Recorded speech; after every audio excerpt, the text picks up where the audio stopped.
बच्चों, सामान्य विज्ञान लेसन नंबर 1 सजीव सृष्टि अनुकूलन और वर्गीकरण में कल हम लोगों ने देखा था वनस्पतियों में अनुकूलन। वनस्पतियों में अलग अलग अनुकूलन हम लोगों ने देखे थे। वैसे ही आज हम लोग बात करेंगे प्राणियों के अनुकूलन के बारे में।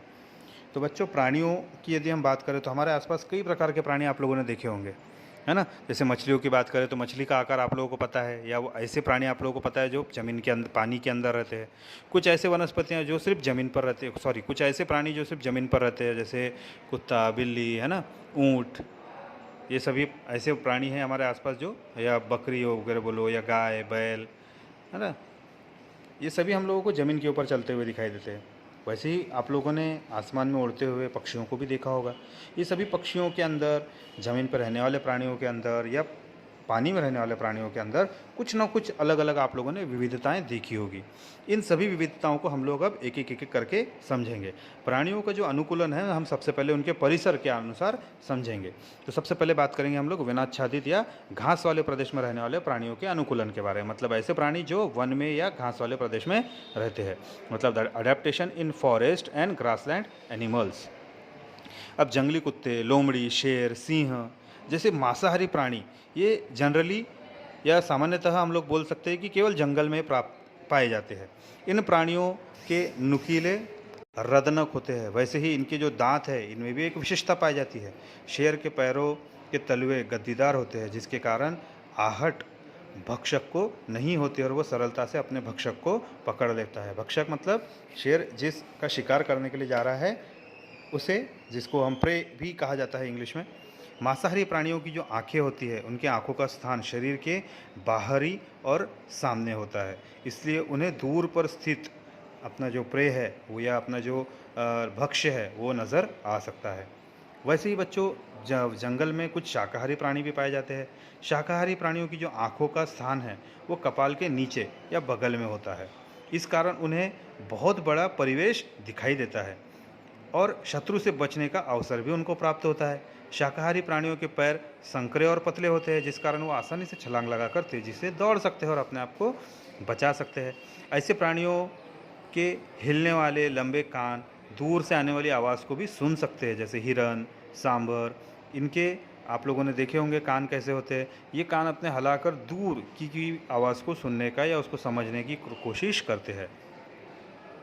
ये जो प्राणी होते हैं, जो शाकाहारी है, ये जनरली वनस्पतियों को चबाकर अपने दांतों से अपना भोजन ग्रहण करते हैं, जबकि मांसाहारी प्राणी ये अन्य प्राणियों को खाकर अपना भोजन ग्रहण करते हैं। इसके बाद बच्चों, प्राणियों का जो दूसरा अनुकूलन आता है वो आता है मरुस्थलीय प्रदेश के प्राणियों के रूप में, जिसको अडेप्टेशन इन डेजर्ट एनिमल कहा जाता है।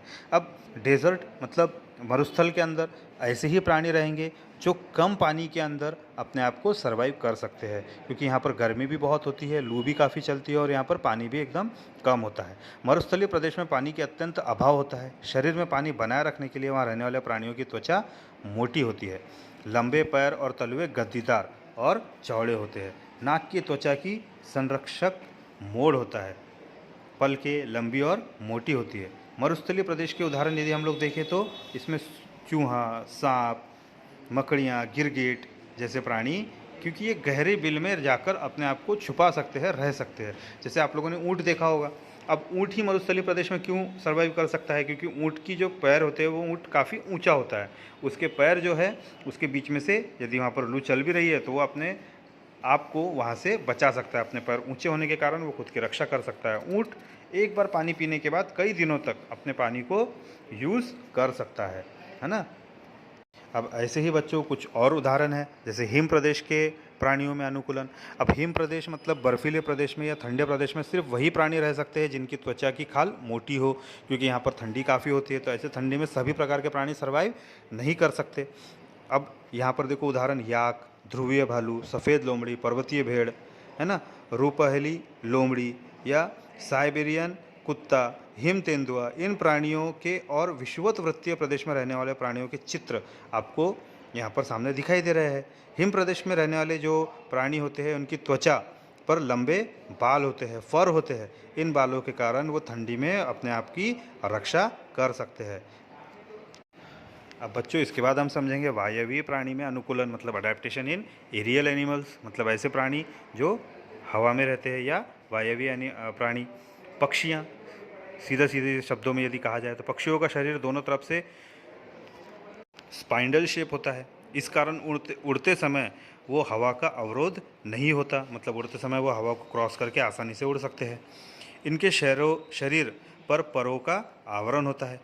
आगे के पैरों का इनके जो आगे के पैर होते हैं उसका पंखों में रूपांतरण होता है ना, जिसके कारण हम देखते हैं कि सभी पक्षी अपने पंखों के कारण उड़ सकते हैं।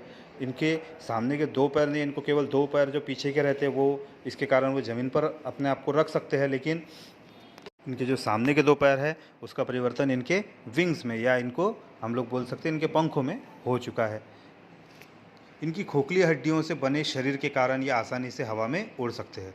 कीट को कई सारे ऐसे कीटक भी है, जैसे तितलियां बोलो, मच्छर, मक्खियां, ऐसे कई सारे कीटक है जिनका भी आकार शुंडाकार होता है और वो हल्के होते हैं। पंखों की 2 जोड़ियों से यह खुद को हवा में उड़ा सकते हैं। उन्हें चलते हुए भी हमने कई बार देखा है।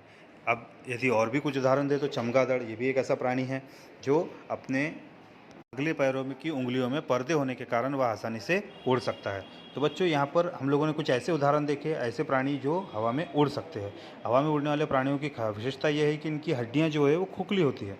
इनके सामने के जो 2 पैर होते हैं उसका रूपांतरण पंखों में हो चुका है ना, और इनके जो पैर होते हैं वो नखयुक्त होते हैं, जिसके कारण ये किसी भी पेड़ की ऊपर, पेड़ की डाली पर या ज़मीन के ऊपर अपने आप को बैलेंस करके भी चलते हैं। अब बच्चों, इसके बाद हम लोग बात करेंगे सरीसृप प्राणियों के अनुकूलन के बारे में, मतलब अडेप्टेशन इन रेप्टाइल्स। सांप, केंचुए कैसे रेंगते हैं, इन सभी को हमने देखा है।